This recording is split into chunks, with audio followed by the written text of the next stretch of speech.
हॉस्पिटलच्या कोपऱ्यातल्या बाकावर मिणमिणत्या दिव्याखाली लताबाई बसलेली होती. बराच काळ जागून थकलेली होती, मनाने हरलेली. वर्तमानपत्रात गुंडाळलेल्या नोटांचा पुडका ती वारंवार सोडून मोजत होती. पण कितीही मोजलं तरी 2,000 रुपयांच्या पुढे आकडा जात नव्हता. नकळत ती गळ्यावर हात फिरवत होती, मग कानातील कुंड्यांना हात लावत होती. शेवटी गळ्यातलं मंगळसूत्र, कानातले दागिने आणि थोडीशी रोकड अशी सगळी बेरीज केली तरी 25,000पर्यंतच थांबत होती.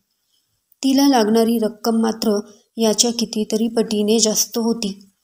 विचार करता करता ती थकून डोळे मिटून बसली होती.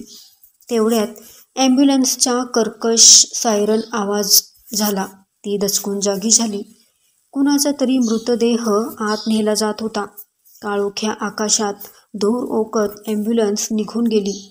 बाहेर एखादं कुत्रं भयान भुंकत होतं. तिच्या छातीत धस झालं आणि ती धावतच ICUकडे गेली. काचेच्या खिडकीतून तिने पाहिलं. पांढऱ्या शुभ्र बेडवर तिचा नवरा जीवन मरणाच्या उंबरठ्यावर पहुडलेला होता. क्षणभर ती हात जोडून देवाला प्रार्थना करू लागली. देवा, माझं उरलं सुरलं आयुष्य माझ्या नवऱ्याला दे. अश्रू गाळत ती रिसेप्शनकडे धावली. मॅडम, अजून किती खर्च आहे उपचाराला? तिने नर्सला विचारलं. नर्स शांतपणे म्हणाली, सरकारी योजनेतून काही प्रमाणात होईल, पण ऑपरेशनसाठी 1,25,00,000 खर्च येईल. डॉक्टर म्हणालेत की ऑपरेशन 15 दिवसाच्या आत नाही केलं तर उशीर होईल. हे ऐकताच लताबाई तिथे न थांबता बाहेर पडली. नवऱ्याच्या खासगी नोकरीतून मिळालेली सारी पेन्शन संसाराच्या रहाट गाडग्यात तिन्ही मुलींच्या लग्नात खर्च झाली होती. जावयांसमोर हात पसरवणं तिच्या स्वाभिमानी मनाला पटत नव्हतं. आयुष्यभर सगळीकडे ठिगळ लावून जगलेली लताबाई आता पूर्णपणे हतबल झाली होती. पुन्हा ती त्याच बाकावर येऊन बसली. वर्तमानपत्रातील नोटा मोजताना अचानक नजरेस एक जाहिरात आली. शरद मॅरेथॉन स्पर्धा, पहिले बक्षीस रोख 1,00,000 रुपये. तिच्या डोळ्यात एक आशेचा किरण चमकला. दुसऱ्याच दिवशी तिने आयोजकांचा पत्ता शोधून काढला आणि स्पर्धेत नाव नोंदवलं.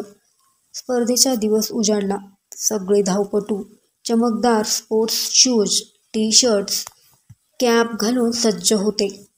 त्यांच्यात लता मात्र साध्या नऊवारी लुगड्यामध्ये अनवाणी पायांनी उभी होती. लोकांच्या कुजबुजीकडे दुर्लक्ष करून तिने फडफडणाऱ्या झेंड्याकडे नजर लावली. शिट्टी वाजली आणि हिरवा झेंडा खाली पडला. लताबाई बेभानपणे धावू लागली. तिच्या डोळ्यासमोर केवळ एकच दृश्य होतं. ICUमध्ये मृत्यूशी झुंजणारा तिचा नवरा. त्या क्षणी प्रत्येक पावलागणिक तिच्यात नवा जोश निर्माण होत होता. ती थकली नाही, थांबली नाही. आणि अचानक समोर लाल रंगाची फिनिश लाईन असलेली रिबीन तुटली. लोकांच्या जल्लोषात फटाक्यांची आतषबाजी झाली. विजेत्यांच्या कमानीतून लताबाई हसत आत गेली. ती स्पर्धा पहिल्या क्रमांकाने जिंकली होती. उल्हासनगर जिल्ह्यातील मेहकर तालुक्यात राहणारी लता आणि तिचा नवरा भगवान या दोघांच्या प्रेमकथेने आज एक नवीन प्रेरणादायी वळण घेतलं होतं. संकटाच्या गर्तेत सुद्धा उभी ठाकणारी स्त्री कोणत्याही परिस्थितीवर मात करू शकते, याचं जिवंत उदाहरण म्हणजे ही कहाणी. उल्हासनगर जिल्ह्यातील मेहकर तालुक्यात राहणाऱ्या लता करे आणि भगवान करे या दाम्पत्याची ही प्रेरणादायी कथा आहे. मित्रांनो, एक गोष्ट खरी आहे, जेव्हा प्रसंग ओढवतो तेव्हा स्त्री कोणत्याही संकटाला, कोणत्याही परिस्थितीत सामोरी जाऊ शकते. या गोष्टीचं जिवंत उदाहरण म्हणजे लता भगवान करे. आपल्या देशात अनेक महिला आहेत ज्या पतीचा जीव वाचवण्यासाठी काहीही करू शकतात. पतीच्या दीर्घायुष्यासाठी वटसावित्रीचा उपवास करणाऱ्या या स्त्रिया वेळ आल्यावर पतीच्या प्राणासाठी कितीही त्याग करायला तयार असतात. याचा अनुभव आपण वारंवार ऐकतो. लता करे यांचंही हेच उदाहरण आहे. वय वाढलं तरी त्याचा विचार न करता त्यांनी आपल्या पतीच्या उपचारासाठी मॅरेथॉनमध्ये भाग घेतला. केवळ भागच घेतला नाही तर ती स्पर्धा जिंकली सुद्धा. आपल्या जीवलगाच्या प्राणासाठी त्यांनी दाखवलेलं धैर्य खरंच अभिमानास्पद आहे. एका स्त्रीमध्ये किती सामर्थ्य दडलं आहे याचा पुरावा लता करे यांनी दिला. एक महिला हवे तर डोंगरासारखे अडथळे पार करू शकते. फक्त मनात जिद्द हवी. हेच धैर्य, हेच श्रद्धा आणि हीच ताकद आपण लता करे यांच्याकडून शिकायला हवी.